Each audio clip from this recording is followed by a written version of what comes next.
A poor young woman is invited to a lavish party by her future mother-in-law, who intends to humiliate her, but everyone is surprised when she arrives. Edward Carter was seated in the luxurious armchair in his mother's living room. It was yet another Monday morning, a time when he would normally be at his own place, focused on his adult responsibilities. However, Rebecca Carter, his mother, never liked the idea of letting him stay away for too long. Since the previous night's dinner, she had been flooding him with all sorts of instructions and demands. The morning sun shone through the windows, illuminating the expensive antique furniture. Edward, exhausted by the pressure, stood up and glanced in the mirror, noticing the serious expression he had inherited from generations of a powerful family. "Edward, darling, wear the navy blue suit to your meeting today," Rebecca said, entering the room with a cup of coffee. "You look more mature in that suit, unlike what you're wearing now." He sighed, raising his gaze to the ceiling. He tried to say something in his defense, but she went on. "Don't forget to straighten your tie properly. I can't have you looking like a bohemian in front of those people." Edward rolled his eyes, irritated. He adjusted the knot of his tie for what felt like the 100th time, aware that Rebecca was watching him with her usual critical stare. Resigning himself to avoid even more delays, he went to the closet, grabbed the carefully hung suit, and put it on. The moment he returned to the bedroom, Rebecca was waiting by the door, holding some papers. "Don't forget the speech I wrote for you. Once you present each of these points, everyone will be convinced of the benefits of our clean energy technology." He frowned. "Mom, shouldn't I prepare my own remarks? Speaking in my own words would seem much more authentic." "Edward," she cut him off, her tone stern, "I've already told you to trust me. This is a major deal. It's too big to risk. Do as I say, and everything will work out." She placed her free hand on his shoulder in a gesture that combined worry and absolute control. Edward understood the message clearly. She wanted him to obey, again. He gave in, like always, but just before leaving, he remembered he needed to swing by the orphanage to organize donation packages. He kissed his mother's cheek, left the mansion, and found Matthew, the driver, waiting by the car. "Good morning, Mr. Edward. Where to first?" "Good morning, Matthew. Let's head to the orphanage, please. After that, I'll go to the meeting." As they drove, Edward gazed at the urban scenery, wondering how he could juggle his mother's demands with his own desire to manage the company more freely. About 20 minutes later, they arrived at the orphanage, a simple but welcoming place with 2 old buildings and a small garden. Sister Constance was waiting at the door, smiling. "Good morning, Edward. We're so thankful for all the help your family has given us." He shook her hand, then spent the next hour distributing packages of food and clothing, chatting with the children, and listening to their stories. He felt a wave of relief whenever he did this kind of volunteer work, far from his mother's formalities and constant demands. As he was finishing reading a book to a group of children, Matthew approached him discreetly. "Sir, I'm sorry to interrupt, but your mother just called. She wants to remind you about your meeting." Edward quickly got up, realizing he could be late. He bid Sister Constance goodbye, and she handed him a small box wrapped in plain paper. "It's a present from the children for your mother. Please thank her for us." Touched by their kindness, he returned to the car. Matthew drove fast until they reached the company building, a skyscraper with a huge, green tech sign out front. Edward went straight to the conference room, where his secretary handed him the speech Rebecca had written. "Good luck, sir." He walked in to find the executives already seated, and he began. "Good morning, everyone. Sorry for running late. I'm here to discuss our renewable energy projects." He glanced at the speech. "Our solar panels reduce carbon emissions by 50%. We also have wind turbines that produce electricity at a rate of 2.5 megawatts." He noticed bored or skeptical looks. Struggling to recall the exact points his mother had listed, He finally stopped, closed his eyes for a moment, and said, "Let me speak more plainly. We're not just selling turbines or solar panels. We're offering a chance for real change, reducing dependence on fossil fuels and building a sustainable future." Gradually, he set aside the notes and spoke about the social programs, partnerships with schools, community gardens, and the positive impact on local neighborhoods. He showed data on a screen and explained annual sustainability reports. When he finished, there was a moment of silence followed by some cautious applause. One of the executives stood up and shook his hand. "I admit I was skeptical," the man said, "but now I see the sincerity in what you're proposing. I like how you presented your vision." Relief washed over Edward as he fielded more technical questions, and the executive seemed satisfied. However, upon returning to his office, he found Rebecca there, closing the door behind her. "You embarrassed me, Edward. Why didn't you follow the script?" "Mom, the people responded better when I spoke from the heart," he answered, already drained. "I think it went just fine." "This is business, not sentiment," she snapped. "You need to project the right image, something aligned with our interests." He took a deep breath, swallowing his irritation. "Sorry, but it worked. I'm going to need some space." He left, ignoring her protests. Downstairs, Matthew asked if he should drive anywhere. Edward decided to drive himself this time. He got into his car and disappeared into the city streets, trying to clear his mind. Eventually, he reached a neighborhood far less upscale than his own. He parked on a quiet street and noticed a small, unassuming restaurant that sparked his curiosity. He went in. It was still being set up, practically empty. A young woman was cleaning tables. She had dark hair tied in a ponytail and a warm smile that immediately caught his eye. She stopped what she was doing, looking at him with curious eyes. "Good afternoon. Welcome to our restaurant." "Well, we haven't even named it yet." Edward apologized for walking in without checking if they were open. She laughed. "No worries. Would you like to try something from our test menu?" He agreed. She introduced herself. "My name's Bella. I'll make you a drink we invented called Midnight Sky. I think you'll like it." A few minutes later, she handed him a cup of a thick, fragrant beverage. When Edward took the first sip, he was amazed by the unique taste, sweet with a hint of saltiness. "That's delicious. I've never had anything quite like it." "I'm so glad you like it," Bella said, smiling. "We're still trying out different recipes. But what about you? You look stressed." He hesitated, unsure how much to share with a stranger. But somehow, he felt he could open up at least a little. "Let's just say my mom tries to control everything. My job, my personal life. It's not easy." "Moms can be like that," Bella replied. "My family doesn't have the same influence as yours, but I think each of us faces a unique way of being dominated." As they talked, time flew by. Eventually, Edward glanced at his watch, surprised at how late it was. "Time really got away from me. Thanks for listening. And for the midnight sky." Bella gave a playful wink. "My pleasure. Feel free to come back anytime. Actually, maybe I will come back soon. By the way, would you like to come to my birthday party in a few weeks?"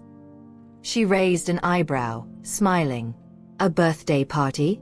Could be fun, but I can't promise. I've got a lot on my plate. Let's at least exchange phone numbers. If you decide to show up, it'd be great to see you there." They traded numbers, and he left, feeling lighter and more cheerful than he had in days. Over the following weeks, Edward couldn't stop thinking about Bella. Still, he hesitated to mention her to Rebecca. But when he finally did, her reaction was immediate. "A waitress, Edward? You can't be serious. We're the Carter family, don't you know what that means?" He took a deep breath. "Mom, it's my birthday. If she wants to come, Great. If not, that's fine too. Rebecca huffed but eventually gave in, making it clear she wasn't happy about the situation. When Bella finally confirmed she would attend, Edward felt both excited and anxious about how she would be received. On the day of the party, the mansion was lavishly decorated, filled with high society guests. Bella arrived by taxi, feeling out of place amid the extravagance. As soon as she stepped out of the cab, she saw the grand entrance, rows of security personnel, and over-the-top decor. "Why didn't you warn me about all this?" she whispered to Edward when he came to greet her. "I'm sorry. You look beautiful. Relax. I'll stay by your side." But he couldn't keep that promise for long. Moments later, a staff member came over to tell him some major investors had arrived, and he needed to greet them. Bella was left alone. She tried to mingle, have a drink, but she noticed people giving her odd glances. Passing by a mirror, she realized the problem. Her dress, something she had thought was elegant, looked almost identical to the uniform worn by the servers who were carrying trays. It felt intentional, like someone had set her up to be ridiculed. A woman approached her. "Could you top off my glass?" "Sorry, I don't work here." "Really?" the woman sneered. "Then why are you dressed like that?" People nearby snickered. Trying to keep her composure, Bella made her way to the restroom, where she overheard two other women making fun of the wannabe waitress. She tried to slip out through a back exit. In the hallway, someone bumped into her on purpose, spilling wine on her dress. "Oh my, I'm so sorry. Go clean that up, will you?" They burst into laughter. Bella couldn't bear it. She grabbed a taxi and left the party without giving Edward a chance to intervene. By the time he realized what had happened, it was too late. He searched everywhere for her, then tried calling and messaging, but she ignored him. In the days that followed, Edward was consumed with guilt and skipped important meetings to look for her. He went to the restaurant, but she wasn't around anymore. He asked people in the neighborhood, but no one knew where she was. Rebecca dismissed it all. "If she couldn't handle our world, then let her go. Stop wasting your time." But Edward couldn't shake his remorse. After weeks of searching, he waited outside the building where he believed Bella lived. Finally, she showed up. When she saw him, she hesitated but allowed him to approach. "Bella, please forgive me. I never wanted you to be humiliated. I only found out afterward that my mother sent you a dress almost identical to the servers' uniforms." Bella sighed and let him into her apartment. It was simple but cozy, decorated with colorful drawings. She offered him some water, and they sat on the couch. "It was horrible, Edward. I was alone, with no one to stand up for me." He tried to take her hand. "I'm sorry. I should have stayed by your side. I should have prevented the whole mess." She remained silent and he continued, "I don't know if you can move past it, but I'm asking you to give me another chance. I really care about you." She saw the sincerity in his eyes. After a long pause, she nodded. "All right, but it's going to be hard to rebuild trust." He smiled, relieved, and invited her to dinner. She agreed, still hurt, but willing to try. This time, they kept things quiet and private, and over time, their bond grew strong again. Yet when Rebecca found out, she was enraged. "You're still seeing her? Then be prepared to lose your inheritance."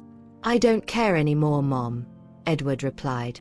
"I'm done living by your rules." Meanwhile, something was changing at the company. Edward noticed a new figure at board meetings, a mysterious man named Adam Fisher, who seemed to wield significant influence. Rebecca appeared anxious around him, as if she felt threatened. One evening, Green Tech hosted a major event for investors. Edward stood with Rebecca, only to see a limousine arrive. Stepping out were Bella and Adam Fisher. Edward stared in disbelief. "What's going on?" Bella took a breath, approaching him. "Edward, I never told you this, but Adam is my grandfather. He's the anonymous majority shareholder of Green Tech." Edward was stunned. Adam took the microphone and made an announcement. "Ladies and gentlemen, I'm Adam Fisher, the main investor in this company. There've been a lot of issues lately, but the truth is finally out. My granddaughter, Bella Fisher, will assume the role of CEO at Green Tech. Everyone was flabbergasted, including Rebecca, who looked pale. Soon after, in a private room, Adam confronted Rebecca, Edward, and Bella. I know all about Rebecca humiliating my granddaughter. My initial plan was to sell the company and leave you with nothing, but given Bella's and Edward's feelings for each other, I've decided they should run it together. Rebecca tried to defend herself, but there was too much evidence against her. Adam made it clear that she would remain only as a minority shareholder, at best. Bella then spoke up. I'm not after revenge, but I won't tolerate any more schemes. Edward also took a stand. Mom, I'm sorry, but I'm with Bella. I can't support your manipulations anymore. Rebecca left in a near panic, stripped of the power she had wielded for so many years. In the following days, it became clear she had also lost her social standing. At her usual country club, the special treatment vanished, and her friends avoided her. Without the influence she once had, her world seemed to crumble. Meanwhile, Bella and Edward worked side by side to lead the company to new heights. He managed teams and projects while she served as CEO. Green Tech thrived, earning respect for its sincere commitment to sustainability. Bella and Edward grew closer, and during a romantic dinner, he proposed. If you'll marry me, I promise to stand by you through everything. I'd love to, she answered, her eyes full of emotion. Their wedding was a simple affair, nothing like the ostentatious party from before. Adam was there, proud, but Rebecca didn't attend. Rumor had it she never even got a proper invitation, though Edward insisted he had sent one. Bella wore a delicate gown, and Edward a light-colored suit. The moment was filled with genuine happiness. Life moved on. The company advanced, and soon Bella discovered she was pregnant. Edward was overjoyed and supported her in every way. A few months later, they welcomed Aurora, a healthy baby girl who brightened their family even more. One afternoon, Bella was strolling through a tree-lined street with the baby carriage when she spotted a familiar figure.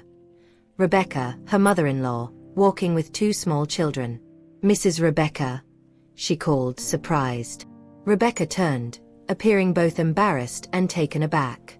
She looked noticeably older but somehow more at peace. Bella, how are you? I'm fine. And you? Who are these kids? They're from the orphanage where I volunteer. I've been helping children who have no one else. Bella smiled, genuinely touched. I'm so glad to hear that. This is my daughter, Aurora.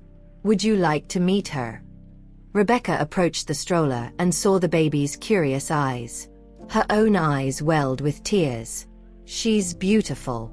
They stood in silence for a moment before Rebecca spoke, finding the courage to continue. I know I made terrible mistakes. I lost everything because of my pride.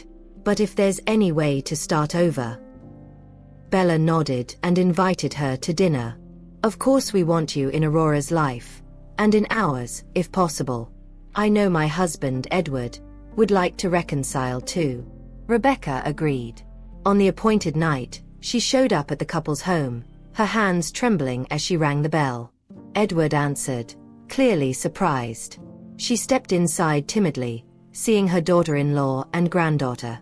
Fighting back tears, she said, Son, I'm so sorry for all the pain I caused. I'm sorry too, Mom, but we need to move forward. She explained how she was volunteering at the orphanage, learning about empathy and new beginnings. Edward smiled, touched. I'm happy to hear that.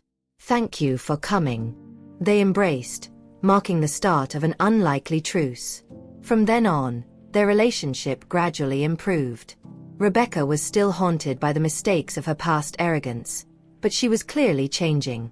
Adam also became more cordial with her, as long as she stayed on this better path. Time went on. Edward and Bella balanced their work at Green Tech with family life. The company flourished, and more people recognized renewable energy as both profitable and socially responsible. Rebecca became more involved at the orphanage, organizing donations, outings, and workshops. For the first time in her life, she felt truly useful to others. One afternoon at the Green Tech headquarters, Bella was preparing reports when Edward brought her a cup of coffee. "How's our CEO doing?" he asked. "Tired, but happy," she replied, stretching her arms. "The contracts look great, and more communities are requesting our systems." "I'm proud of you," he said, running a hand gently through her hair. "What a turnaround in such a short time." She nodded, reflecting. "I remember the day you walked into that nameless restaurant. We were both so lost. And look where we are now." He kissed her forehead, and for a moment, everything felt peaceful. They soon decided to host a family lunch at Adam's country house, a beautiful place with a sprawling lawn, open skies, and gentle sunshine. While the food was being prepared, Edward and Bella sat on the grass playing with Aurora, who was taking her first steps. Rebecca arrived shortly after, holding a tray of desserts she had helped make with the orphanage kids. She wore a calm, genuine smile. "We made this cake. Hope you'll like it," she said, visibly excited to contribute. Bella thanked her and invited her to sit down. Adam appeared, proposing a toast. Even little Aurora, who didn't understand what was happening, clapped her hands. It was a scene that would have seemed impossible only a few months before. Rebecca and Bella together, united by their love for Aurora and for Edward. Later in the day, Rebecca pulled Bella aside. "Thank you for letting me be here. I used to only care about power and status. Now I see that without my family, I have nothing." Bella smiled gently. "Thank you too. I've learned a lot from you about persistence and strength. Used for good, this time." Rebecca hugged her briefly, unable to hide her emotion. In that simple gesture, they sealed a new peace between them. Months later, Green Tech held a major charity event to fund environmental projects.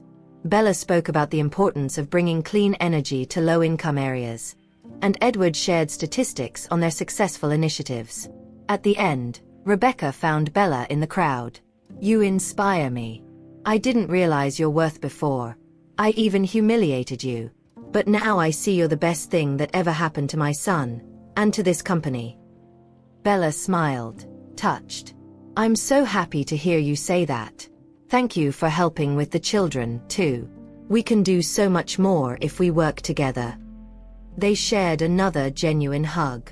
From that day forward, Rebecca contributed even more to community causes.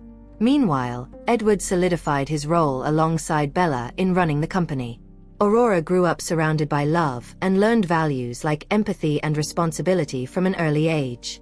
And so life moved on, proving that despite the darkness of the past and the mistakes made along the way, it's possible to start over. Pride gave way to forgiveness, and this family found unity rooted in the hope of a brighter and, above all, more compassionate future for everyone.